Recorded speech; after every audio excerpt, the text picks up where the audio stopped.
Indah ini bener-bener teriak saking takutnya. Dia teriak, ampun, ampun, ampun. Dia teriak, tolong, tolong.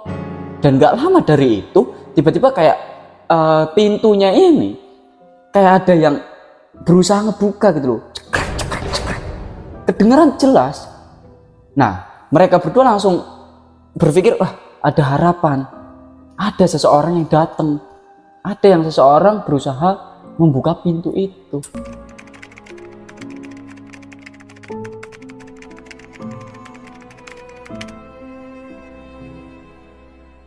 Kamu beneran tadi nggak ikut kita ke gudang? Nah, ini kayak ngeyakinin gitu loh, kalau bahwasannya tadi itu beneran dia nggak ikut. Dia beneran kayak ngeyakinin, bener, aku nggak ikut. Kalau kalian nggak percaya, ayo aku panggilin Pak Doni sekarang ke sini. Assalamualaikum warahmatullahi wabarakatuh. Om Swastiastu, Namo Buddhaya, salam kebajikan, salam.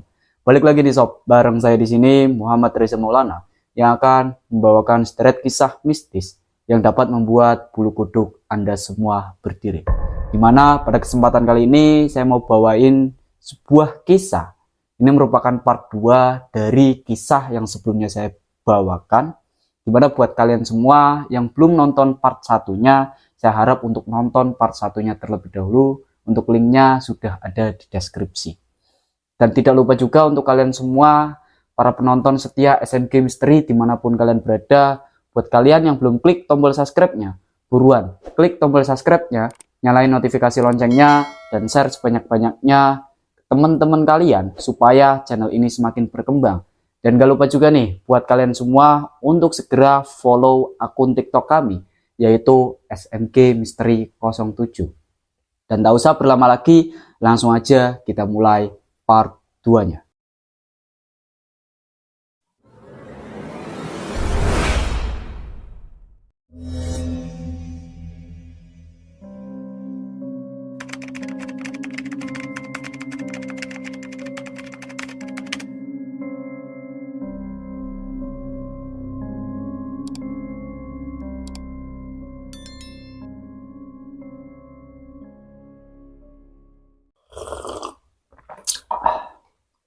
Saat itu Mbak Dian ini kaget, bener-bener kaget sob. Dia teriak sekencang mungkin, dan pada saat itu juga mereka berdua yaitu Mbak Diana dan juga Indah ini masih heran dengan kemana perginya si Eni. Karena setelah kejadian di mana pada saat itu lampu masih menyala, si Eni ini masih terlihat menatap ke arah mereka dengan tatapan yang begitu tajam dan kayak serem banget gitu loh. Tatapannya itu kayak aneh gitu loh sob. Nah setelah itu lampunya ini mati lagi sob, lampunya ini padam lagi. Dimana setelah lampunya padam dan lampunya ini menyala lagi, kayak ada yang memainkan gitu loh sob. Setelah lampu ini nyala, mereka ini tiba-tiba yang tadinya itu di kamar jenazah, tiba-tiba berubah berada di gudang. Nah setelah itu mereka benar-benar kaget. Itu posisi lampu masih menyala, mereka berada di gudang, dan mereka berteriak dong. Mereka berdua ini teriak, benar-benar teriak sekencang mungkin. Mereka teriak sampai pada akhirnya lampunya ini tiba-tiba mati lagi, padam lagi. Dan belum sempat mereka memberhentikan teriakan mereka, tiba-tiba sob, si Indah ini kayak dari kejauhan, dari kegelapan, dia ini ngelihat kayak ada sesosok yang berjalan ke arah mereka berdua.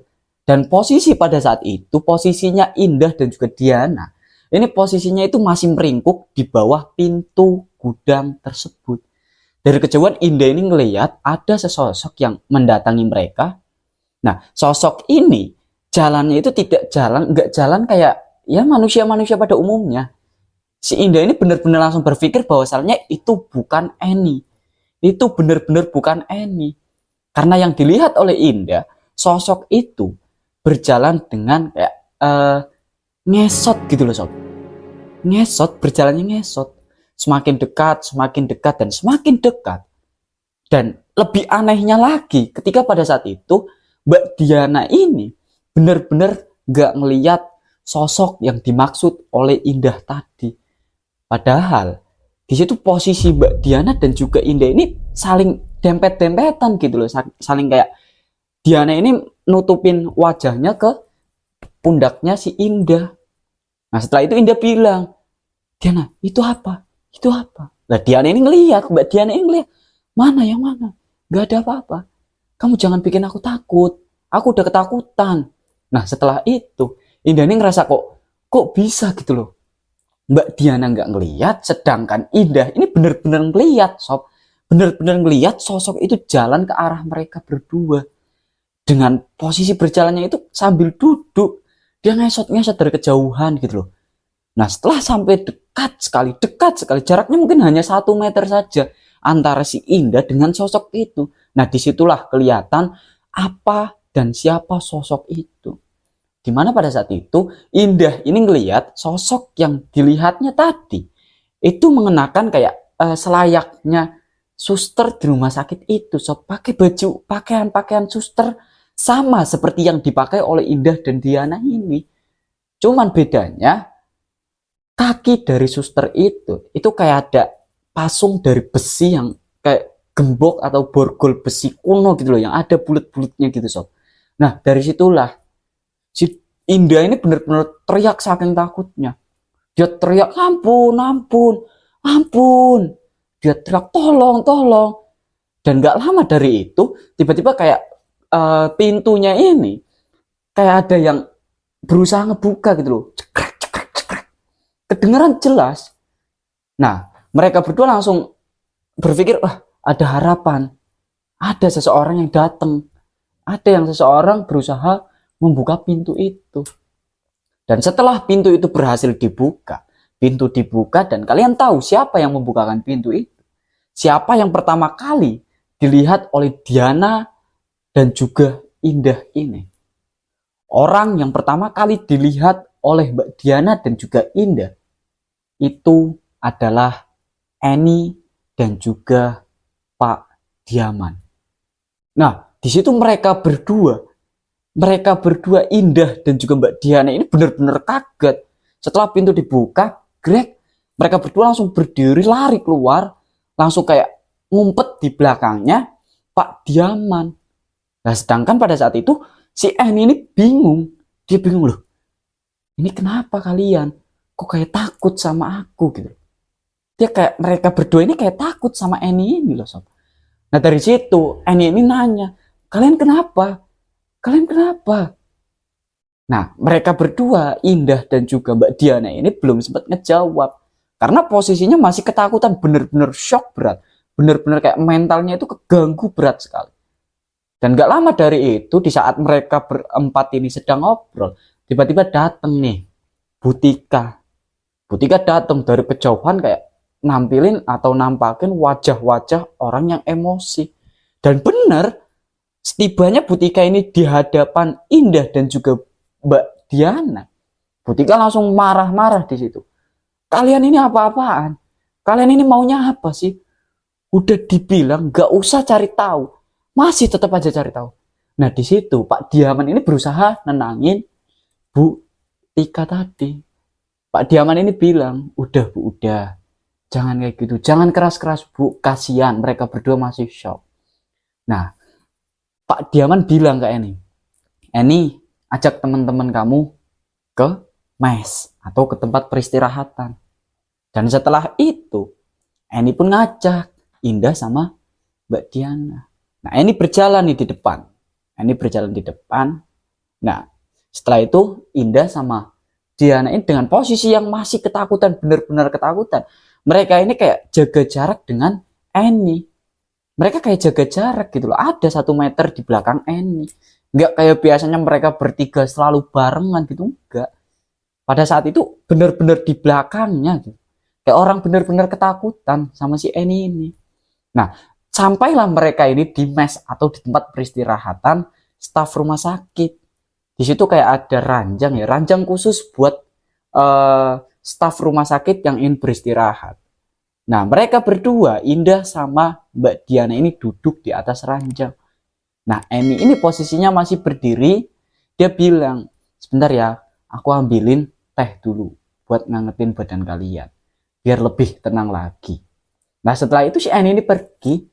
Dan pada saat itu mereka berdua, si Indah dan juga Mbak Diana ini, adalah sedikit obrolan di mana pada saat itu mereka berdua mempertanyakan kok bisa Eni tiba-tiba di luar dengan wajah polosnya mempertanyakan kita kenapa. Si Diana itu bilang kayak gitu ke Indah, dan Indah ya orang mereka berdua sama-sama di dalam, nggak tahu dong apa yang sebenarnya terjadi. Nggak lama dari itu, tiba-tiba si Eni ini datang lagi sambil bawa kayak 2 cangkir teh panas, diacungin ke arah Indah sama Mbak Diana. Nih Mbak, diminum dulu. Dia bilang gitu, nih diminum dulu. Nah, pada saat ngambil teh tadi dari nampan yang dibawa atau yang dipegang oleh Eni ini, tangan Indah ini benar-benar kayak gemeteran gitu loh sob. Ngambilnya itu, megangnya itu gemeteran karena mungkin saking takutnya. Nah setelah diambil, ditaruhlah di sampingnya. Nggak lama dari itu diminum, dan pada saat itu juga Eni ini membuka obrolan dengan bertanya, kalian marah ya sama aku? Eni nanya kayak gitu, kalian marah sama aku? Nah mereka berdua ini nggak ngejawab. Antara Indah dan juga Mbak Diana ini satu sama lain nggak ada yang mau ngejawab. Mereka cuma diam sambil nunduk ke bawah, kayak megangin tehnya tadi, dipegangin kayak gini loh, gelas dipegangin sambil nunduk ke bawah. Nah di situ Eni ini semakin bingung. Eni kemudian bilang, aku minta maaf kalau kalian berdua marah sama aku. Mungkin karena tadi aku nggak ikut kalian berdua ke gudang buat nyari buku arsip yang kalian inginkan. Nah setelah mendengar itu, Mbak Diana dan juga Indah ini kaget. Yang semulanya dia ini nundukin kepala, dia langsung menghadapkan kepala dan nengok satu sama lain antara Indah dan juga Mbak Diana. Mereka saling tatap-tatapan, sob. Kayak orang bingung gitu loh. Mungkin yang ada di pikiran mereka sama dengan yang ada di pikiran saya pada saat ini. Kalau misalkan tadi Eni benar-benar nggak ikut ke dalam gudang bareng mereka berdua, lantas siapa orang ketiga di antara mereka? Bahkan orang yang nunjukin di mana letak gudang itu ke mereka. Padahal pada saat itu benar-benar jelas dilihat oleh Indah dan Diana. Itu Eni, bukan orang lain, sob. Benar, kelihatan jelas sekali. Nah, sampai pada akhirnya si Eni ini mempertanyakan lagi, kalian kenapa kok kaget? Aku minta maaf, bener, aku minta maaf. Aku nggak bisa ikut kalian berdua ke gudang. Itu karena tadi pada saat jam 10, di mana kita ini janjian untuk ketemuan di lorong, itu aku sebenarnya udah mau datang ke lorong. Tiba-tiba Pak Doni manggil aku.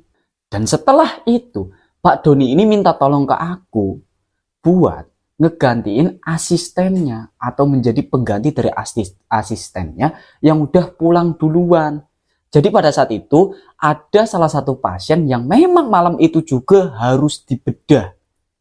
Dan buat kalian semua sobat SMG Misteri yang sudah nonton part 1, mungkin kalian tahu bahwasalnya Pak Doni ini dokter spesialis bedah. Nah karena dari asistennya Pak Doni ini sudah pulang terlebih dahulu, jadi Pak Doni minta tolong ke si Eni ini untuk menggantikan menjadi asistennya. Dan sampai pada saat itu si Eni ini menemani Pak Doni dan teman-teman yang lain. Jadi mereka atau Eni ini nggak jadi ikut ke dalam gudang bersama Indah dan juga Mbak Diana, sob. Nah setelah kejadian itu, setelah si Eni ini selesai dengan mendampingi Pak Doni tadi, Eni ini langsung kayak inget gitu loh, baru inget bahwasalnya pada saat itu sebenarnya harus ada janjian, harus ketemuan dengan Indah dan juga Diana. Nah setelah menemani Pak Doni ini membedah pasien, Eni langsung lari ke lorong, tapi pada saat itu Eni nggak ngelihat ada teman-temannya di situ. Dan Eni berpikir bahwasannya mungkin nggak jadi mereka berdua ke gudang. Dan tanpa Eni ketahui bahwasannya beneran terjadi. Ini jadi gitu loh. Cuman yang tergudang itu Indah dan juga si Mbak Diana saja. Dan mungkin ditemani oleh sesosok makhluk misterius. Di mana makhluk itu benar-benar menjelma ya. Kalau menurut saya pribadi, makhluk itu menjelma menjadi sesosok Eni. Dan anehnya, di antara kedua temannya tadi, antara Indah dan juga Mbak Diana, nggak ada yang menyadari akan hal itu, sob. Sampai terjadinya hal-hal mistis itu nggak ada yang sadar bahwasanya itu bukan Eni. Nah, setelah menjelaskan kejadian tadi, setelah menjelaskan apa sebabnya dan kenapa sebabnya, si Eni ini nggak bisa ikut ke gudang bareng mereka berdua. Nah, disitulah antara Mbak Diana dan juga Indah ini semakin bingung. Indah bilang ke Eni, loh, kamu beneran tadi nggak ikut kita ke gudang? Ini kayak ngeyakinin gitu loh, kalau bahwasannya tadi itu beneran dia nggak ikut. Dia beneran kayak ngeyakinin, bener, aku nggak ikut. Kalau kalian nggak percaya, ayo aku panggilin Pak Doni sekarang ke sini. Aku panggilin Pak Doni ke sini. Nah setelah itu, Mbak Diana ini bilang, kalau tadi bukan kamu yang ikut kita ke gudang, terus siapa? Orang bener kok, aku sama Indah ini ngeliat kamu. Bener-bener kamu. Kamu yang ngarahin kita ke gudang. Nah di situ si Eni ini makin bingung lagi. Loh, aku ngarahin kalian ke gudang. Aku ini nggak tahu gudangnya di mana. Aku nggak tahu. Bukannya waktu itu, waktu kita teleponan, waktu kita bikin janji, yang bilang bahwasannya tahu di mana letak gudang itu kan kamu, Diana. Kenapa kok tiba-tiba kamu bilang aku yang ngarahin? Nah, mereka ini sob ngobrol sambil kayak debat gitu loh. Sambil debat menentukan siapa yang benar dan siapa yang salah. Nah, nggak lama dari itu, tiba-tiba Butika ini datang ke arah mereka berdua datang. Nah, Butika datang dari buka pintu itu. Nah, dari ketiganya ini kayak mikir Butika bakal marah-marah lagi ke si Indah dan juga Mbak Diana tadi. Dan ternyata kalian tahu apa yang terjadi dengan Butika setelah masuk ke dalam ruangan itu. Pada saat itu, Butika ini kayak bawa buku, bukunya tebel, dan bukunya itu kayak lebar gitu loh, kayak buku-buku kuno dengan udah berdebu. Posisi bukunya itu benar-benar udah berdebu. Ada tulisan sedikit di mana tulisannya itu buku arsip staf rumah sakit. Nah, itulah buku yang mereka bertiga cari-cari. Butika datang ke arah mereka dengan meluk buku itu sambil melangkah, dia pelan-pelan melangkah, sampailah di hadapan Eni, Indah, dan juga Mbak Diana. Di mana mereka bertiga ini duduk di ranjang dengan posisi Eni di sebelah bagian kiri, kemudian Indah di tengah, dan Mbak Diana ini di kanan. Nah, Butika ini di depan mereka sambil berdiri. Butika ini dengan tatapan polos, dia berkata gini, sambil nyerahin buku ke Indah. Dia bilang gini, ini buku yang kalian cari. Di sini lengkap, ada semuanya. Mulai dari staf rumah sakit dan lain sebagainya, semuanya ada di sini. Dari staf awal berdirinya rumah sakit ini, sampai 1 tahun terakhir rumah sakit ini itu ada di sini. Nah setelah itu Indah ini sambil kayak nerima buku itu. Dia nerima buku itu dengan posisinya ini natap ke Butika. Dengan tatapan polosnya dia terima buku itu. Dia terima, dia bilang. Dia dilus-elus bukunya. Karena berdebu ya. Jadi kayak diusap-usap, dihilangin debunya, kemudian dipangku. Nah setelah dipangku, di situ kayak ada bekas bukaan atau bekas di mana buku itu sebelumnya sudah dibaca ya, kayak ada tanda kayak tanda gitu loh, tanda halaman. Nah dibuka dan tepat setelah dibuka itu ada satu foto, di mana dalam satu foto itu ada 2 orang wanita.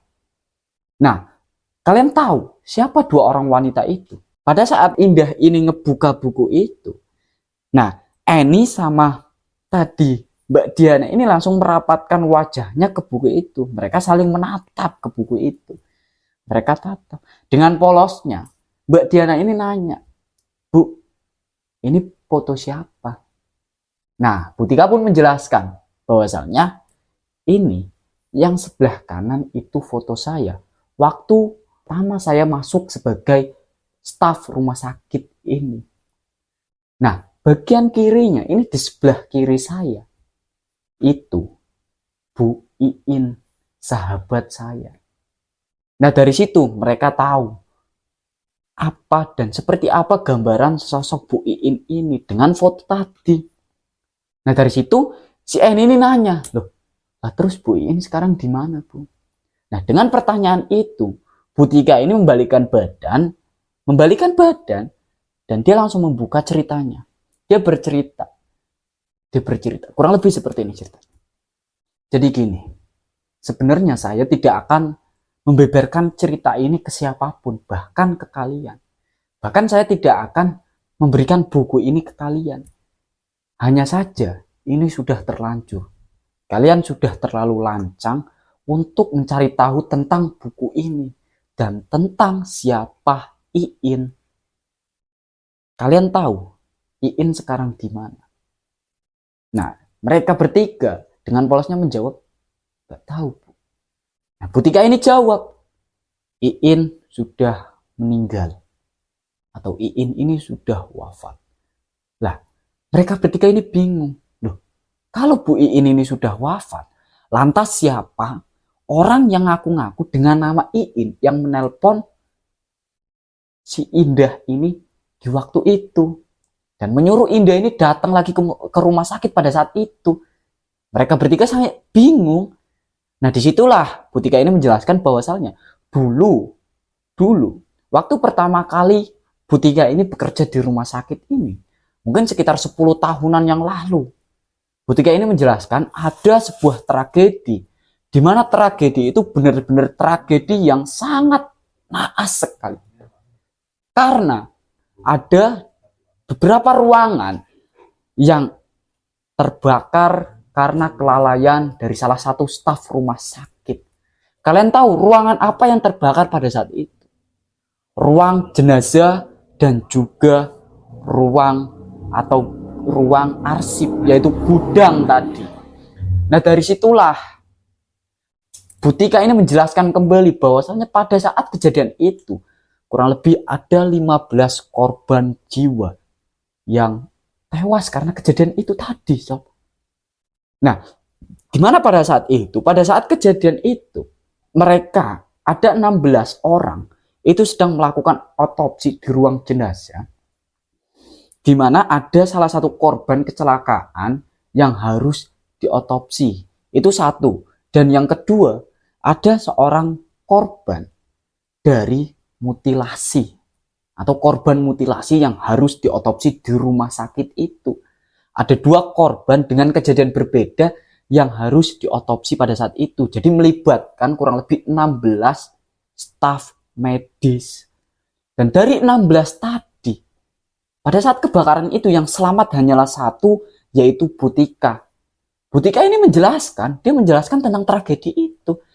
Dan dia menjelaskan sambil dia ini kayak ngebuka bagian celananya, bagian bawahnya, bagian kakinya, dia dibuka, ada bekas bakaran. Dimana bekas bakaran itu jelas sekali masih terlihat oleh ketiga anak ini, antara Mbak Diana, Indah, dan juga Eni tadi. Benar-benar lihat itu benar-benar bekas bakar atau luka bakar. Nah, dari situ mereka bertiga ini percaya bahwasalnya apa yang diceritakan oleh Bu Tika ini kejadian nyata. Ditambah lagi, Bu Tika ini menjelaskan bahwasalnya dulu sewaktu dia masih muda, dia dan juga Iin ini sama seperti mereka bertiga. Kalau dibilang mungkin sahabat gitu loh, sahabat. Dan sampai kejadian itu, Bu Tika ini menyesali karena dia nggak bisa nyelamatin temennya, sahabatnya tadi, yaitu Bu Iin. Dan Bu Iin ini tewas dilalap si jago merah, sob. 15 korban nyawa pada saat itu. Nah, setelah kejadian itu, Bu Tika ini dan juga pihak rumah sakit ini, dia sampai membayar beberapa orang untuk tidak membeberkan tentang kejadian tadi kepada media manapun.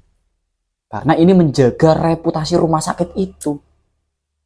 Nah, setelah itu, setelah dengan menceritakan itu, Bu Tika ini berpesan kepada ketiga anak tadi, yaitu Indah, Diana, dan juga Eni. Dia berpesan, saya sudah membeberkan semua kejadian pada saat itu kepada kalian bertiga. Jadi saya mohon untuk kalian menjaga cerita ini. Mungkin hanya kalian bertiga saja yang boleh tahu tentang kisah ini. Bahkan Pak Doni sendiri pun tidak tahu dengan kisah ini, sob. Pak Doni ini tidak tahu dengan kisah ini. Karena Pak Doni ini baru 2 tahun menjabat sebagai dokter atau ahli bedah di rumah sakit itu. Nah, setelah kejadian itu, setelah serentetan kejadian tersebut, di mana selang beberapa hari Bu Tika ini kayak didatengin dari mimpi oleh sesosok makhluk. Sosok makhluknya ini wanita. Dia datang kayak manggil-manggil Bu Tika gitu loh dari kejauhan. Dia ini kayak kalian tahu kayak orang manggil gitu loh, tapi nggak tanpa suara, dia cuma gini-gini doang. Dia melambaikan tangannya ke arah Bu Tika. Dan di situ Bu Tika ini paham apa maksud dari sosok tersebut. Dimana keesokan harinya Bu Tika ini berangkat ke rumah sakit dan dia ini didatengin Emi, Indah, dan juga Diana yang tiba-tiba berkata ke Bu Tika, "Bu, saya minta tolong ke ibu. Ibu kan tahu di mana makam almarhumah Bu Iin. Saya minta tolong Bu anterin kita. Kita mau taksiah ke makam Bu Iin." Nah setelah itu Bu Tika ini dengan senang hati. Dia sambil senyum. Iya nanti saya anterin.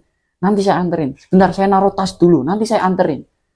Dan setelah dia naruh tas, mereka berempat ini berangkat ke pemakaman atau ke tempat pemakaman di mana Bu Iin ini atau almarhumah Bu Iin ini dimakamkan. Sobat SMG Misteri dimanapun kalian berada, sebelum kisah ini saya tutup, saya minta ke kalian semua untuk mendoakan almarhumah Bu Iin ini supaya mendapatkan tempat terbaik di sisi Allah Subhanahu wa Ta'ala. Dan mungkin itu saja yang dapat saya bagikan pada kesempatan kali ini. Kurang lebihnya mohon maaf. Saya Muhammad Reza Maulana pamit undur diri. Wassalamualaikum warahmatullahi wabarakatuh.